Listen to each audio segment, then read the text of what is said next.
You're about to join Jerry Parker, Moritz Siebert, and Niels Kostrup-Larsen on their raw and honest journey into the world of systematic investing and learn about the most dependable and consistent yet often overlooked investment strategy. Welcome to the Systematic Investor Podcast Series.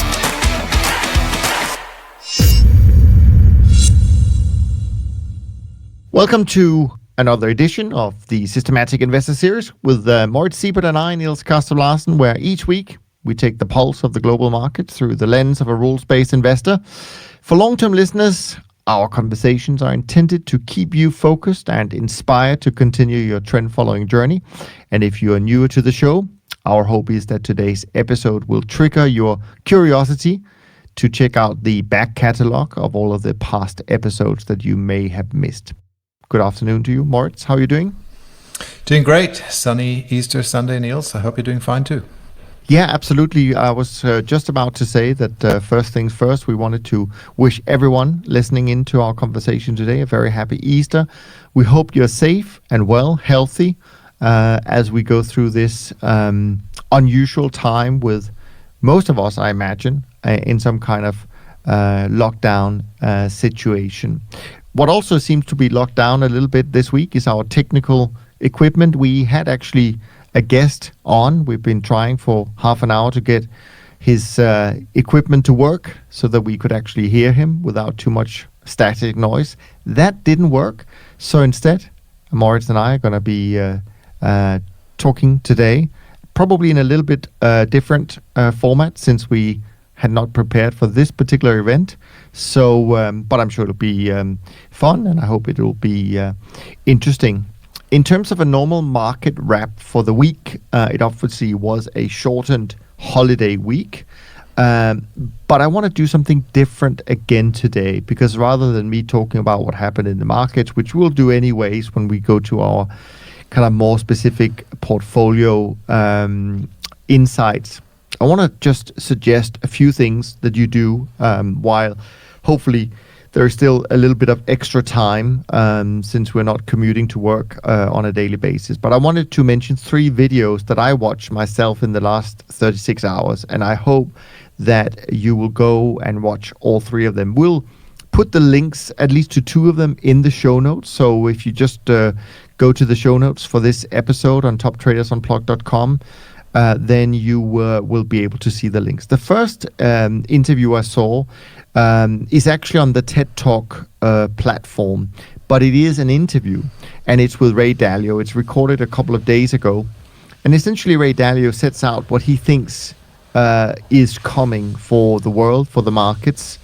and it is somewhat I wouldn't use the word disturbing, but I can't think of any other word right now, so I'm going to use the word disturbing. For those who think that everything is hunky-dory, this will be a little bit of a shock. But I think it's very important to listen to some of these experts, because if indeed some of this will play out as they think it will, then we all need to prepare. Now, the second interview is a great conversation with Danielle DiMartino Booth on the Value Attainment YouTube channel. So the first one was on the TED Talk YouTube channel. This is on the Value Attainment YouTube channel.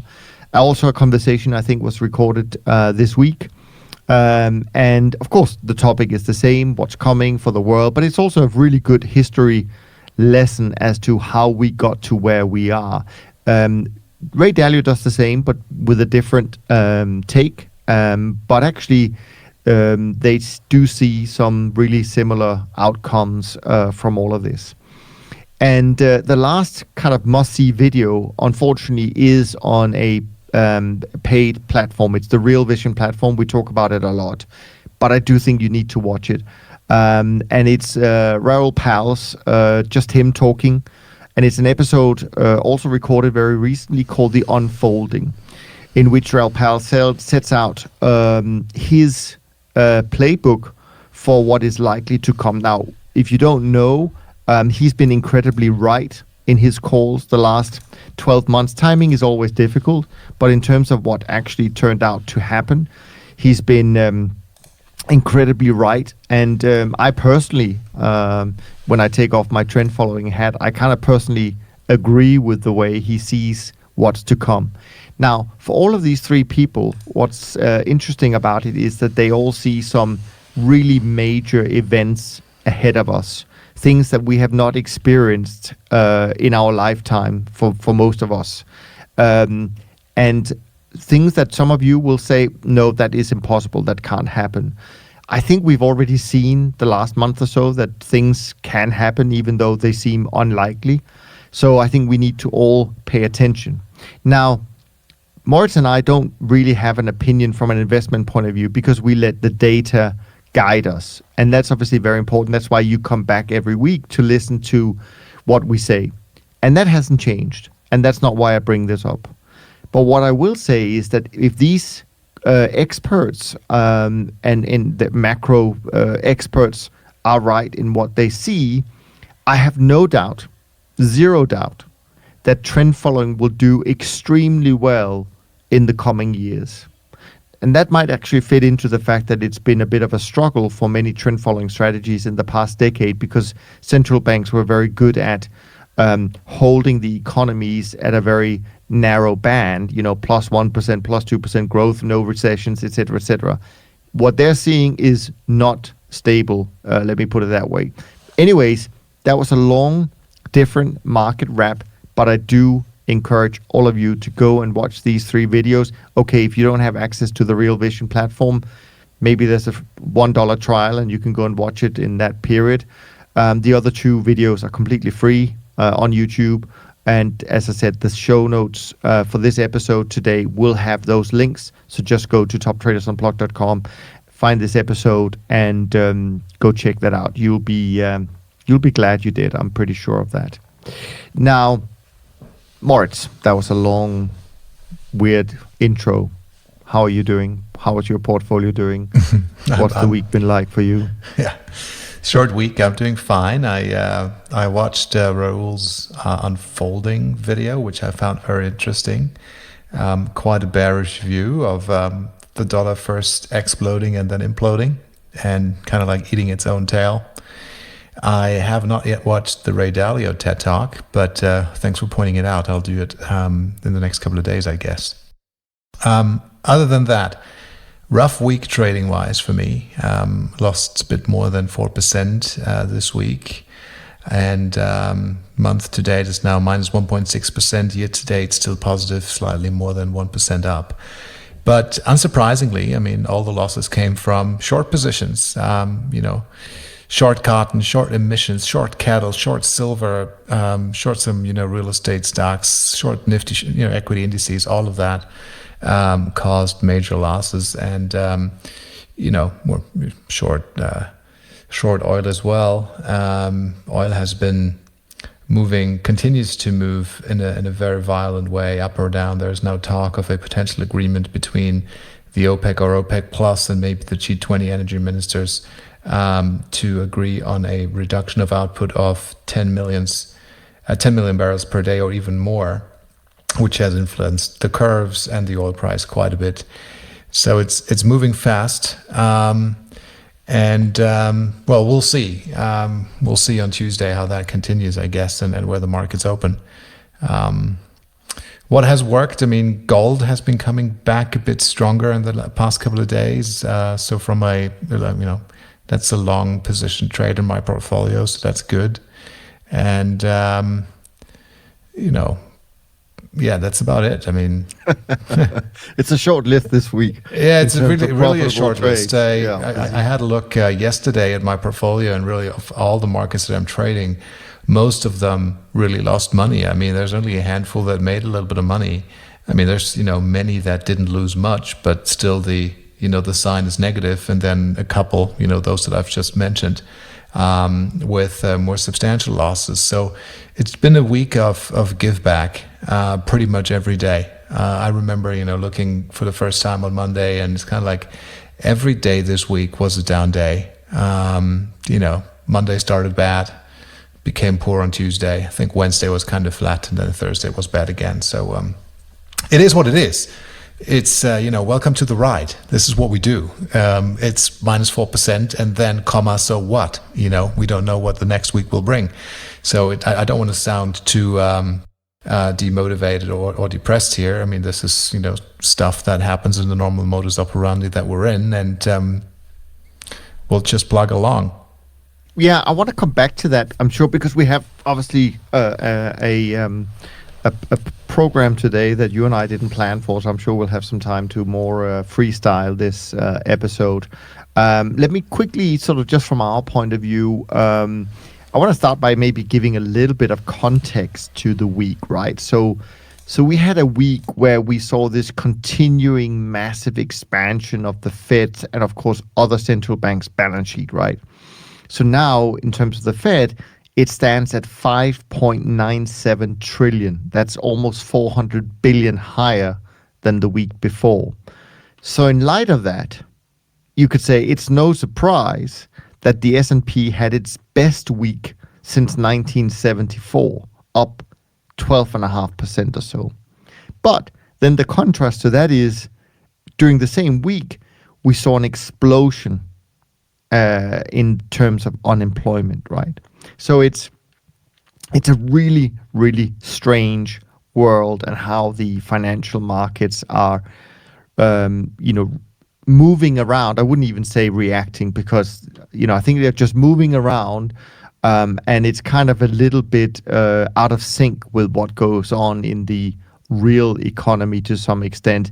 It's very much driven by emotion, sentiment, news. Obviously, COVID-19 numbers themselves can move things around at the moment. However, I do think we'll all come back and reflect on things like unemployment later in Q2. But at least for last week, everyone got extremely bullish again on equities, and we'll see about that. Gold had, I think, for a short period of time, made an 8-year high, as far as I remember. And the index of fear, the VIX, dropped down to about 42, which is around half of what it was at its high in March. So again, massive moves. Now, from our point of view, this change in sentiment, it's never easy to deal with as a trend follower, right? Because suddenly markets turn around and they have these massive, for now, let's call them counter trend rallies. And on our side, we certainly saw a small loss this week due to these counter trend rallies. The most challenging reversals for us were natural gas and the Australian dollar. But most markets, like you, Moritz, it was kind of a sea of small red numbers when I look at the portfolio. There were a couple of bright spots, though. Actually, the best markets for the week was lean hogs. Gold, as well as you mentioned, did fine. Wheat was also a market where we made a little bit of money, and we actually made a little bit of money in US equity markets, since they're a little bit different from our analysis than some of the European ones. But overall, a quiet to a down week for sure.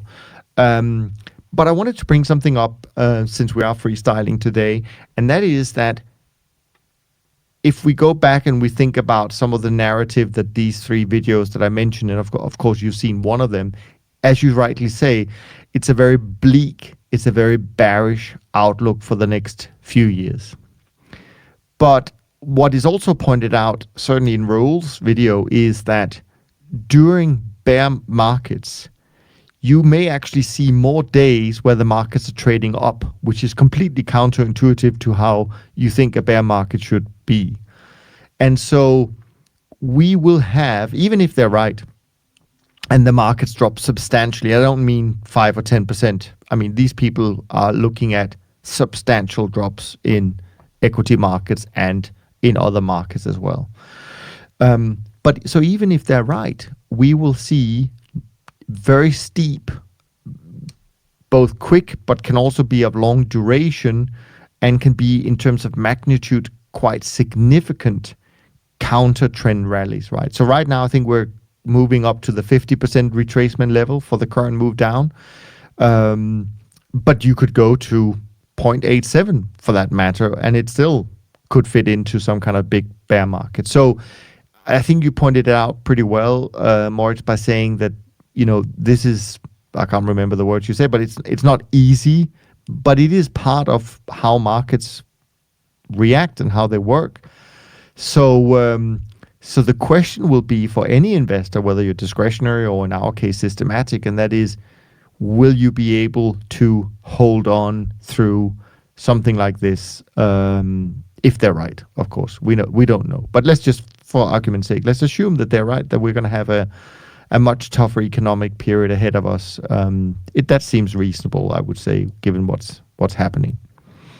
So, look, what are your thoughts? Yeah, I don't think you can really time this. I mean, this is, we don't know what it is. It may be a bear market rally, or it may be the start of a new bull run. Who knows? Like you say, Niels, we'll let the prices guide our way going forward, right? But when I look back, not even this past week, but even the week before, when equity markets started to recover, I had the feeling, hey, come on, this is just, my feeling. They're recovering too much. The situation is really much worse. Look at all those unemployment numbers in the US, look at unemployment numbers around the world, right?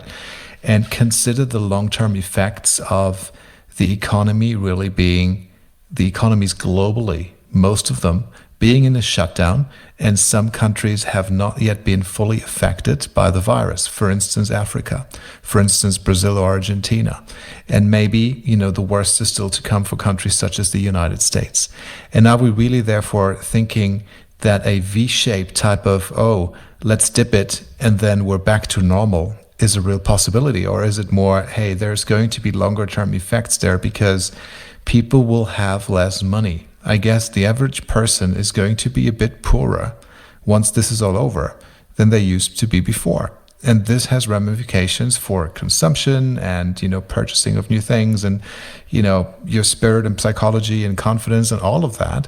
And this has, tends to create a macroeconomic drag, an economic drag on growth and society. So it felt to me that, yeah, this is over. This is too much of a bounce back. But then this week came and it bounced back even stronger. So I think it's impossible to time, and therefore, yes, a week like this one where you're losing more than 4% is it's one of those weeks, but it may be turning around the next week, and we'll be happy again that we stuck with our positions and we continue our short-sided trades on the equities. If it continues higher and higher, then at some point we'll cover the shorts and go long again. Yeah, no, I mean, I think there are many things to go with from what you say. One of the things, unfortunately, I really do think it's unfortunate. I really don't think it's just a few people who will be worse off once this crisis is over. I think this will affect all of us, really. Obviously, the 1%ers won't feel it, but the rest of us will feel it. So I think there will be definitely a difference. Now,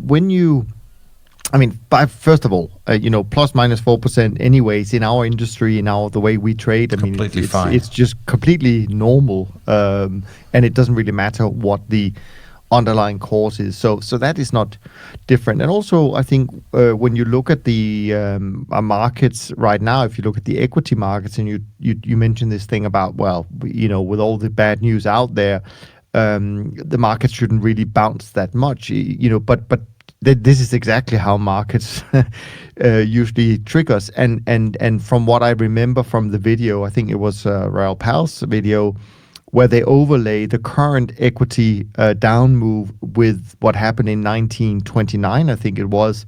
It's a mirror image. They're exactly the same. And there were some massive counter trend rallies back then, and we're going to see that as well this time, without a doubt. But I also want to maybe talk about the fact that we talk about this being unprecedented. We hear that word a lot. I'm sure I use it a lot, saying this is unprecedented. Well, in many respects, it's probably not. A lot of the things that happen has probably happened before. We may have forgotten about it, but big moves, if you go back far enough in history, has happened before. It's just that people listening to us talking today, and you and I, may not remember. Now, I talked about this before. I started in the finance industry a few weeks before the Black Monday 1987, where stocks fell 20% in a day. So, That has happened, and we've not even seen that this time around. We've seen 12% maybe or 11% down, but we haven't seen 20% down in a day. So again, it is something we haven't experienced for a while, agree, but it has happened. I think in many respects, this has happened. What is unfortunate, I think, about what has happened this time around is that it comes like a domino effect on top of all sorts of other things that the world has had to deal with in the past, 10, 15 years, starting really with the financial crisis and how we responded to that and just put, liquidity and saved a lot of companies that probably shouldn't have been saved and, beefed up, allowing people to do massive share buybacks for borrowed money and all of that stuff. So there's a lot of bad stuff. Let's put it that way. It's obviously we make sure we use the right language here, but there's a lot of bad stuff that has happened leading into this, and then we get an event such as COVID-19, which is something that really touches or will at some point probably have touched most countries around the world. And as you say, we shut down the whole economies, which we haven't tried before.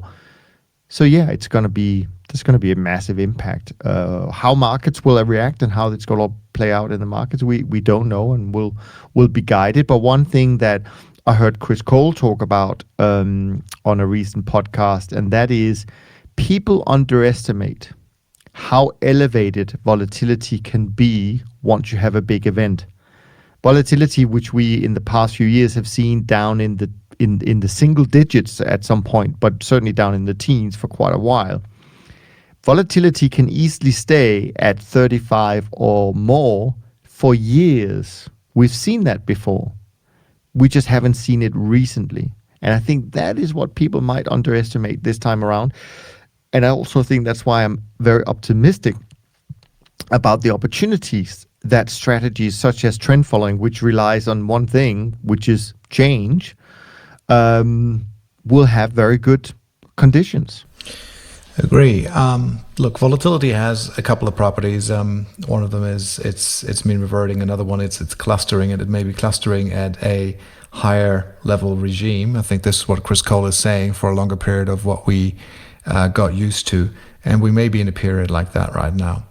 One of the things that I want to say regarding the charts and the comparisons to 1929, and there's a couple of these things. I mean, we know that every situation that happens today in the markets is in some shape or form unique, even though history can be a guide, and we're using it as a guide, right, when we design systems and stuff.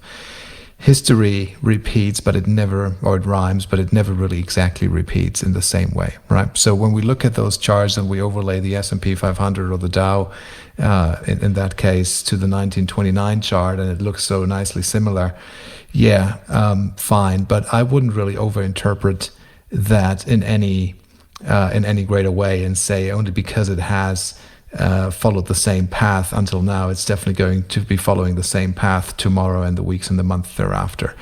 Why? Because look, I mean, the situations are also different. I mean, the central banks, the interconnectedness of markets globally, the geopolitics these days are very different, right? The ammunition that governments and central banks throw at markets is that's something that hasn't happened in 1929 or the 1930s, not in the same way. So it's very difficult to expect the exact same outcome, I would say. Different things may happen. Bitcoin may take over. Who knows, right? But yes, be careful. Only because we've just had this nice rally in the equities doesn't mean that we're out of this bear market and out of this crisis or correction. It may last for a much, much longer period of time than we would all like. And this is a probability that people shouldn't discount. I think another thing that this period will teach us is the importance of non-correlation, and going as far as saying that non-correlation or anti-correlation is more important than excess return. And what I mean by that is that a lot of people have, moved into private equity, for example, to get better returns than what they could get from public equities.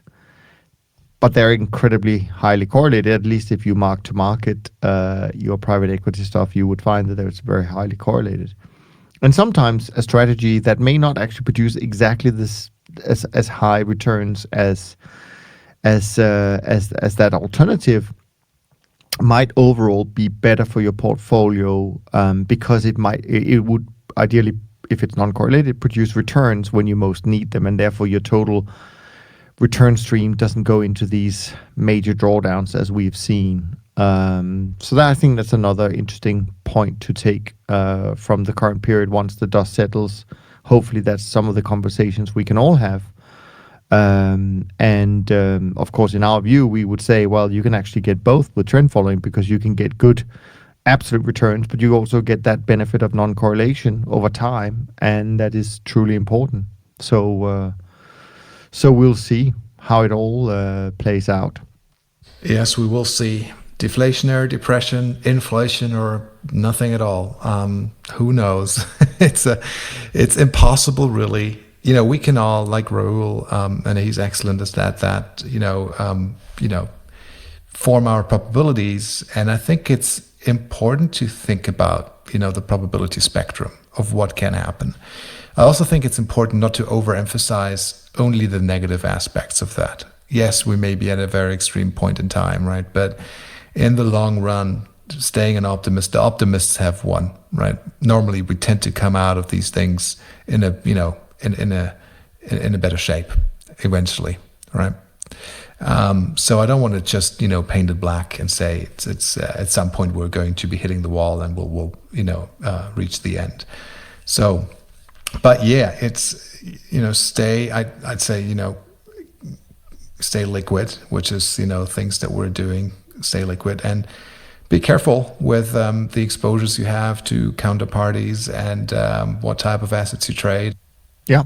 One thing we kind of alluded to last week when we talked, and that was just because the numbers were so fresh, we hadn't really seen a lot. But clearly the month of March, even within trend following, there was a lot of return dispersion, meaning that there were some big numbers to the upside and there were a few big numbers to the downside. So I think, obviously it's hard for us to kind of go into too much detail here because we don't know exactly what our peers are doing.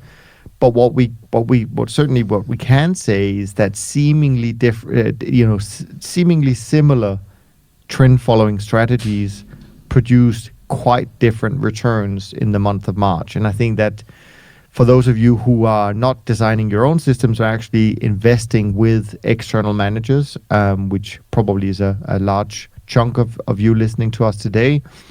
The month of March actually was a great month to use for analysis purposes, to see the difference between one approach to another, and I think that really the unsung hero sometimes is not necessarily the signals themselves, it's the risk management we overlay and the techniques.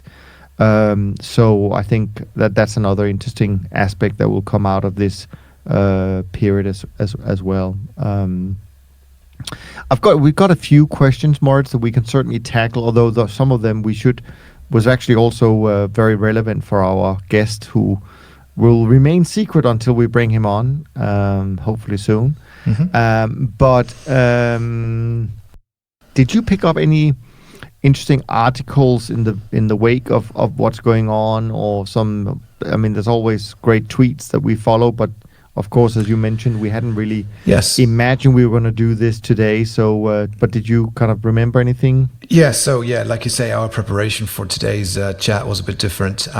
But one article I read this past week, and is actually a very nice follow-on to last week's guest, Harold de Boer, is an article published by Transtrend, I think around midweek, or Tuesday, probably was, on their website, talking about active trading and social responsibility in trading.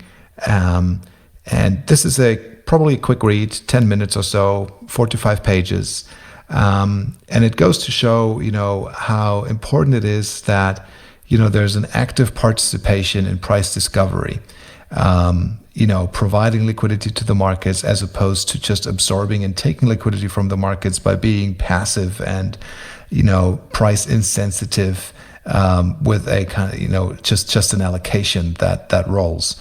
And he talks about, short positions and why, many people, governments and regulators, they think short positions are something that's bad. And, every once in a while, shorting is getting banned, as is the case right now, for instance, in Italy and Spain and other European countries, right?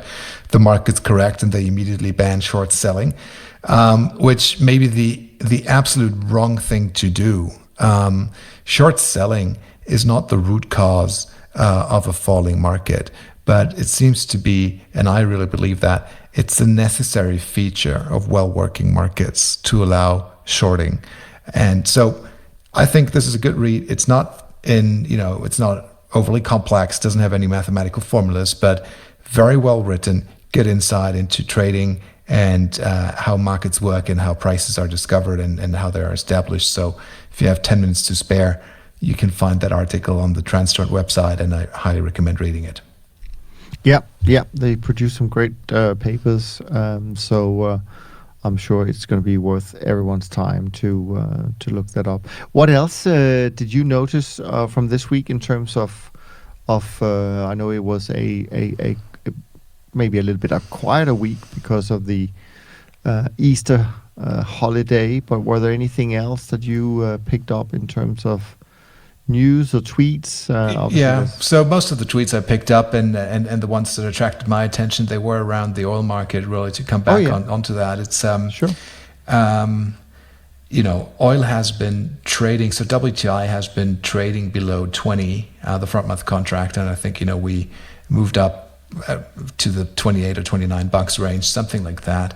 And so, but there's, this is such an interesting topic because, on the one hand, lower oil prices are good. I think President Trump has said they're just like another tax cut because gasoline is getting cheaper, right? And driving is getting cheaper, and cheap jet fuel is good for the recovery of the airline industry in the wake of COVID-19, right? But then on the other hand, low oil prices are very bad for the oil industry. And the US has developed into the largest producer of oil with the massive shale industry. And of course, that is a more expensive barrel to produce compared to Saudi Arabia. So it's this double-edged sword. It's too low is good, but too low is also bad. So there's a lot of politics in this. And obviously, OPEC being a cartel doesn't make that any easier. And Russia has their own interests, and Saudi Arabia may have very different interests. And now there's Mexico throwing a spanner in the wheels, and it's just very interesting dynamics around that product and the storage capabilities, much of which is already floating. The curve dynamics of that product, it's extremely steep contango still at the front. So very, very interesting to follow along. Obviously, we're not putting on any discretionary trades. I'm still firmly short. I think my stop to get out of that short is still quite some dollars away. But I just find the developments around oil very interesting at the moment. It's the three Ps, right? It's the Putin, the prince, and the pandemic that all plays together. And the president. And the president, the four Ps, and the president. What you say, of course, is right. The thing is that you can have oil at $5 if we're not allowed. If we can't fly and we're not going to drive because we're in quarantine. It's not much of a tax cut, but it is. Of course, oil has a massive impact on the world.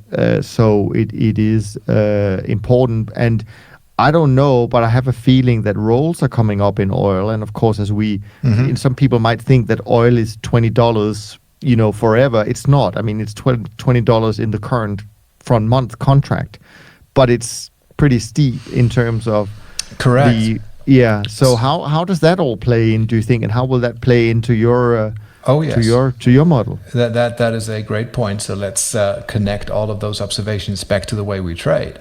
If you run a system, and I know many people do, that runs a generic contract or produces a generic time series out of a rolling front month contract type of strategy, which is something that you can do by rolling oil right now from April to May, right? And then from May to June, and from June to July, it does have monthly expiries. then right now you'd be rolling into a very steep contango, right? So it's a couple of dollars. Like the next contract, I think, June is probably trading. I don't know. I would say $4 or $5. $4 or $5 above May, something like that, right? I don't have the exact numbers ahead of me. This is super, super steep. So one of the things that I do, and I really recommend people having a look at that with their trading systems, is to not, just, robotically only roll the front month contract into the near month, but to look at the curve. There's different points on the curve that you can trade, right? And you may find that going farther out, even in an environment where there is backwardation, by the way, right, may be a wise thing to do. It reduces trading costs. It reduces the number of rolls that you need to do. It reduces the bid-offer spread that you pay and cross when you do those rolls. And you will find that at the farther end of the curve, there's also less volatility, right? The front month is right now extremely volatile. Whereas, if you're, say, in January 21, the volatility is probably a third over there. So there's things that you can do to get different results and different exposures in not only the crude oil market. The same is true for nat gas and gasoline and, the commodity markets, which have liquid forward curves. We're doing the same in short-term interest rates, right? So look at all those points. You can, regard them kind of like as an individual market. You can say, okay, I'm trading June oil or DEC oil in the same way I'd be trading March and September. Just, look at them as individual products. Yeah, no, absolutely. That's really important. I want to jump just to one question here, for example, that I see that came in from Craig. Since we are doing this a little bit different today, Craig is writing, given the unprecedented amount of central bank stimulus at present, my thoughts start to turn to hyperinflation as potential end game for this activity. Do you think a trend following portfolio is well equipped to handle such environment? Would returns make up for those loss in fiat purchasing power? Have you ever thought about that, Mark? Yes, and I would like to have an answer to that. It's one of the things that I have on my mind. I think I've mentioned it before on this podcast is, that we may be doing a lot of things right, and we may be riding some of the greatest trends that we'll ever see. But the question is, what is it going to be worth at the end of the day? We don't know. If our returns don't compensate for the loss of purchasing power in the fiat currency that we're trading, because at the end of the day, if we're still staying in the system that we are in, our variation margin is paid to us in some fiat currency, be that euro or dollars or yen, right? And if there is a hyperinflationary environment and the value of those currencies or the purchasing power that is related to those currencies reduces faster than we're making profits, then what have we, what's the bottom line for us? Have we really won anything? Maybe we've lost less than the alternatives, but it's very difficult to call it a winner. But don't forget, during those environments, there's no way to test that. The last hyperinflationary, say, Weimar Republic environment, there haven't really been CTAs around. Maybe the Livermores and so forth, but what have been the futures markets out there? There's a couple of commodities, right? But there's no equity index futures contract, there's no Eurodollar futures contract, there's no oil futures contract. None of that existed, right? So it's impossible really to make that back test. But I expect in those periods of time when it's really hyperinflationary, I don't expect governments and central banks to just let it rip. There's going to be interventions that are impossible to forecast. Maybe penalties, taxations, property being taken away from you, things becoming illegal. For instance, the possession of gold. We've had that before, right? So it's impossible to have a crystal ball for that environment. But on the flip side, we have no crystal ball regardless of the environment, even if it's kind of like, plain sailing, right? We don't have that crystal ball. And we always revert back to what we think is the best approach to handling these markets, which is trend following. Just follow the trends, see what's out there, and move in the direction where it's moving, right? Small losses and ride the big winners. Don't kick yourself out of the profits too soon, but keep your losses small.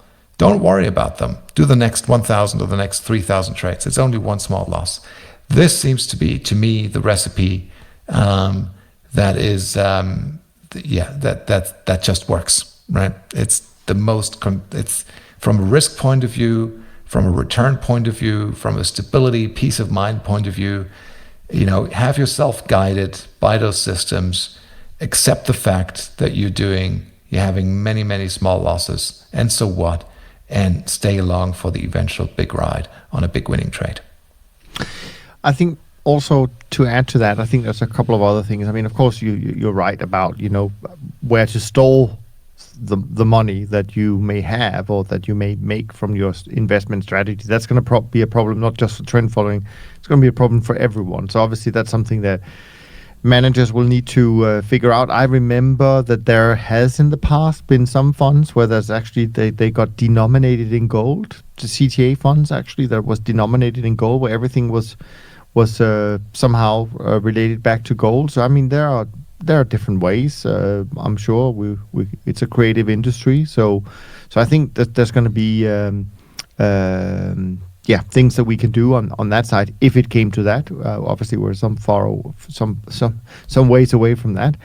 The other thing I think is that first of all, if we are going to have much higher inflation, which could come down the road, at least on our side, since our firm is founded in 1974, we actually have tried to trade through a real situation or real period where interest rates went up dramatically.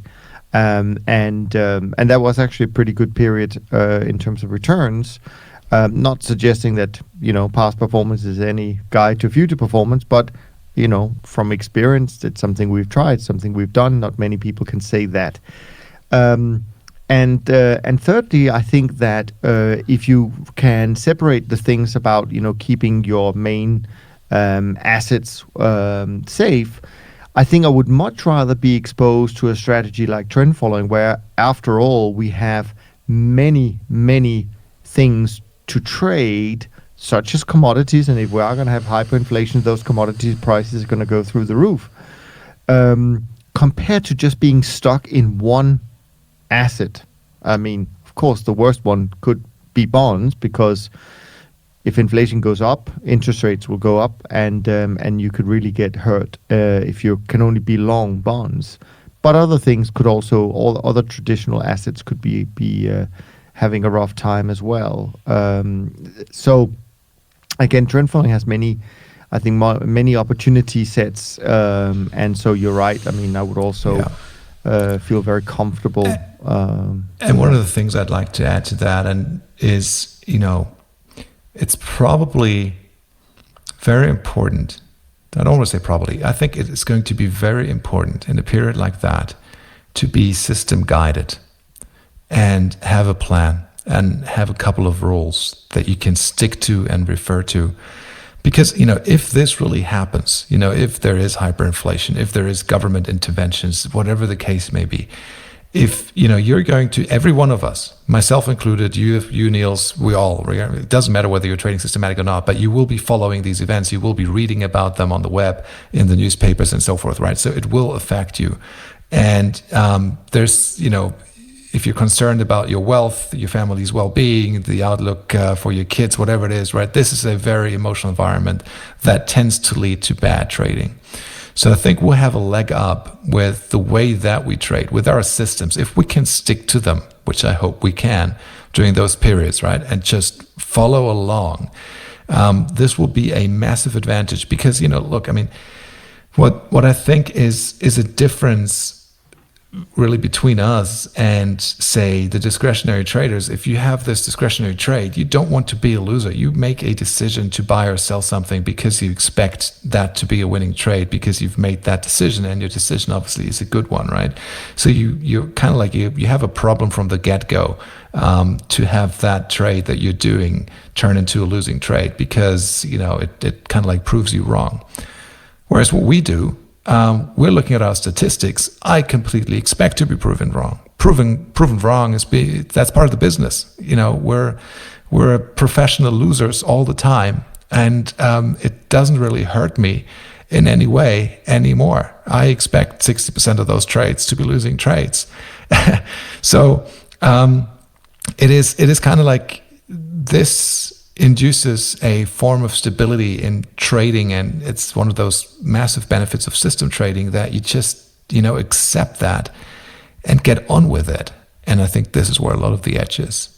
Yeah, no, I think that's a great point. That's a great point. I mean, I remember some of the crises we've been through already, and certainly the stories from people who were not systems traders and how difficult it was for them to get through. And I actually think that it's no coincidence that most of the best performing hedge funds, and let's include CTAs in that definition, but the best performing of these funds have tended to be, in the past 20 years or so, systematically run funds, not the discretionary global macro guys. They can have 1 or 2 good years, but long term, it is the rules-based investors. We got a question from Michael, which I'd like Michael to, actually it's a little while you sent it in, it was back in late March. I'm going to defer that because it's very relevant to the guest we were bringing on today, so I'm going to defer that to when he comes. But there is one other question, which is from our friend George, and that is something I think is relevant for our conversation today, and that is, George is writing, has the recent market turmoil led to any discoveries that will be added to your systems going forward? But I think let's just say discoveries in general, or some aha moments. Have something in your mind kind of clicked, and have you seen anything in a different light, Moritz, from what took place in the last 4, 5, 6 weeks? Great question, but no. Not that I can say, really. I didn't discover anything new, I didn't see anything that really surprised me, or there was no surprise. I mean, one of the things that I observed, and maybe it's worth mentioning that here because it doesn't occur so regularly. We can all see, that prices have become more volatile, and that, they have been, equities have been moving down, now they've been moving up, volatility has been going up, bonds have been going up and down and then up again, oil down, whatever it is. But some feedback that I get from people that I talk to is that they got surprised by the amount exchange initial margin requirements could increase, and how some brokers put massive add-ons even on that number, right? So you test a system and you run it with a certain amount of leverage in your portfolio, and it all looks fine, but it looks fine because you don't have historical margin rates. You can test a system that goes back into the 1980s, but you will test it without having any idea what the margin to equity would have been during those periods of time, because you're probably using one margin to equity number, right? I mean, you can definitely do it in a more sophisticated way, but I'm just thinking this is how I started. I didn't even, I had a guess around what the margin to equity would be at certain points in time, and then data became available and I could become more detailed about that. But what I find is that if you're running those portfolios and they're running with too high leverage, and or you're using a broker that really overcharges you for margin, then you may find yourself at risk, or your positions at risk of a forced liquidation, because you no longer have the excess equity to support your positions.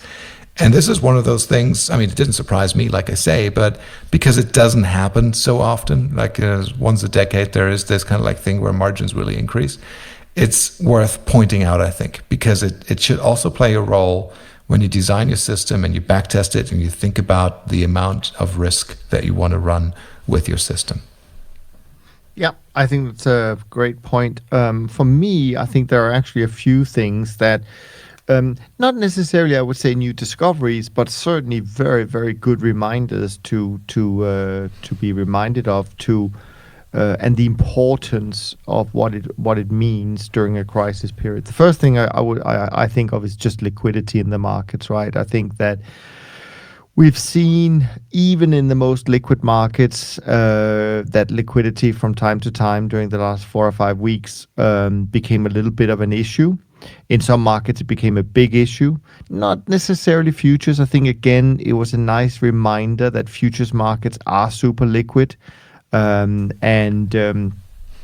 even though we don't really get any praise for trading liquid assets because there's no premium for us to be had, I think our industry should be looked in a good light for being so liquid as it is. Of course, that might hurt us from time to time because we may be used as the ATM when people can't get any access to other strategies because there's no bid or gated or whatever it might be. So I think liquidity is super important. I actually heard from a good friend of mine who have some other types of investments as well. And in some of those funds, in particular in fixed income, where you've seen these lovely steady returns for many years, it looks great. And kind of deep down that it's probably a little bit, credit risk here and there and liquidity risk here and there. But all I can say is that certainly during this last few weeks, that was completely exposed, and some of these funds there just weren't any bids that they could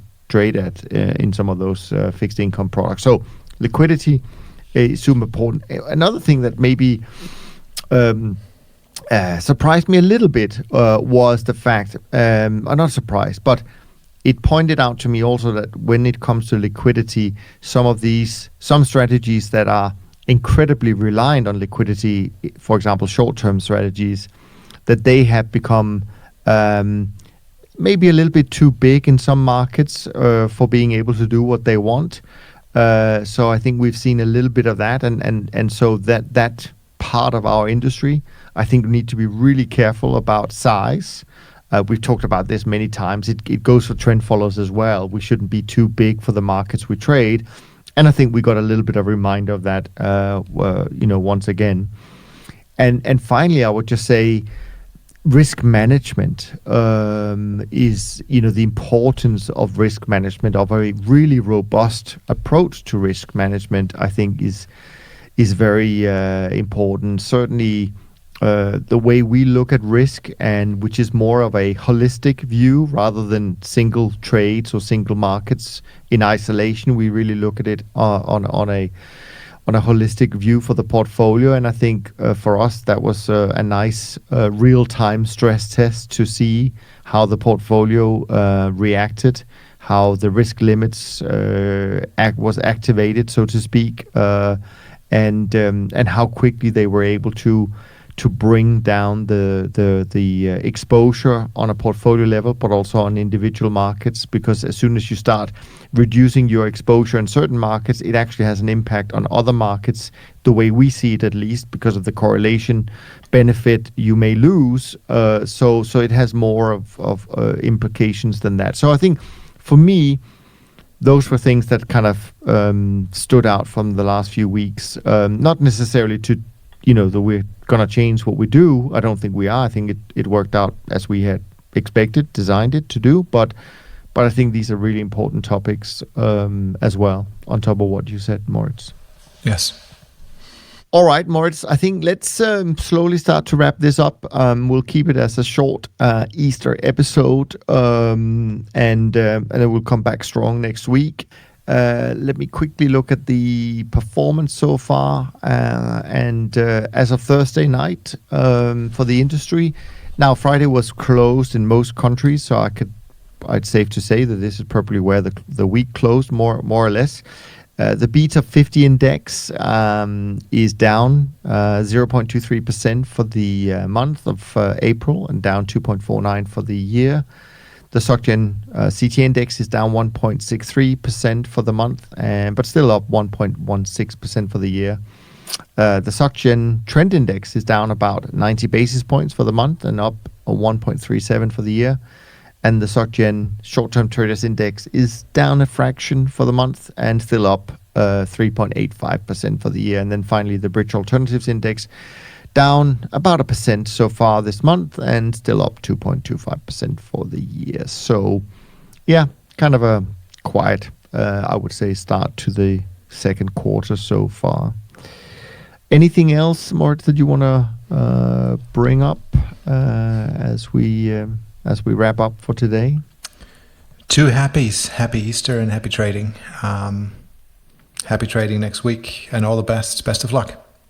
Yeah, no, absolutely. I'll echo that. Of course, if you have extra time on your hands during this COVID-19 lockdown or during an Easter break, there is, as I've mentioned before, there's a new updated version of the ultimate guide to the best investment books of all times.